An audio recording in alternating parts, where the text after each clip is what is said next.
Facing 4th and 8 with less than a minute left from the Miami 24-yard line, Tom Osborne called an option run. Touchdown, Nebraska! I had a vote in the polls, and I knew that I would not vote for a coach that settled for a tie. That was my mindset, and so I didn't really even think about it. I just thought, well, we got to win the game. This is for the national championship for Nebraska.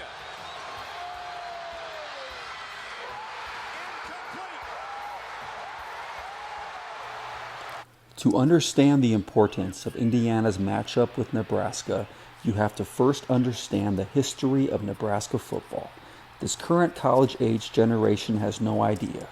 People look at Nick Saban as the godfather of college football, and with his 7 national titles, 6 at Bama and 1 at LSU, he may be the greatest and forever set the standard for head coaches, but he didn't invent the standard. Going back 26 seasons before Saban coached his final game at Bama, when Nick was an up-and-coming head coach trying to compete for a Big Ten title at Michigan State that he was never able to achieve, it was Nebraska's Tom Osborne who was the king of college football.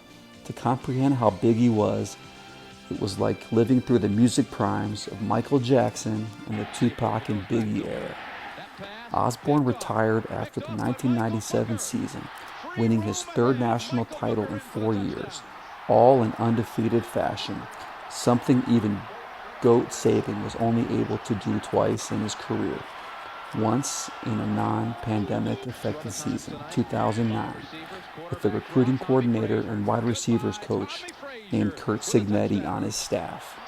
It is Curt Cignetti who was IU ranked for consecutive weeks with a 6-0 record and a sold-out stadium to face Nebraska.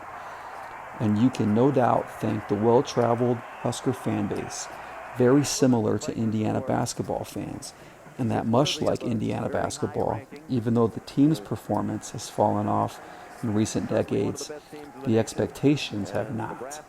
Nebraska themselves have sold out their home football games going back to 1962, a streak that is currently over 400.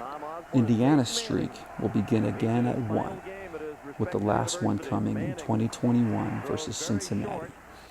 While IU has plenty of catching up to do, remember what got them there. From 1970 to 2001, Nebraska won 5 national championships, finished ranked in the top 25 every season, compared to 2 seasons for IU during that time period. 1979 with Lee Corso and 1988 with Bill Mallory. They had 20 10-win seasons during that period, when regular seasons were only 11 games. IU has never had a 10-win season in their entire existence. They were constantly the stepping stone for others to reach the ultimate goal and define legacies. From beating Oklahoma in the game of the century in 1971, then Bear Bryant and Alabama to win the national title behind Heisman winner Johnny Rodgers, it was highly rated Husker teams who stood in the way of Barry Switzer to win his 3 national titles at Oklahoma. Joe Paterno's first championship Penn State squad won a thriller versus Nebraska in 1982, the only loss Tom Osborne would suffer that season, similar to when Bobby Bowden had to beat them to win his first national title at Florida State in 1993. Miami's legendary The U Dynasty began by beating number 1 ranked Nebraska in the 1984 Orange Bowl. Bill McCartney used Nebraska as his red letter game at Colorado, beating the Cornhuskers to win the then Big 8 Conference and an eventual national championship in 1990.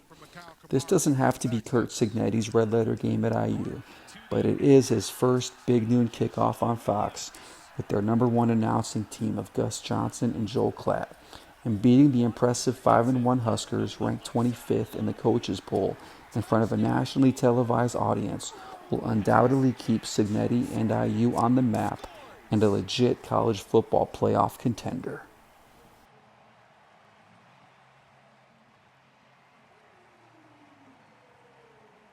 With the Maryland touchdown, we're wondering how the Hoosiers would respond. Well, Ellis has said, how do you like that, baby? Great touchdown.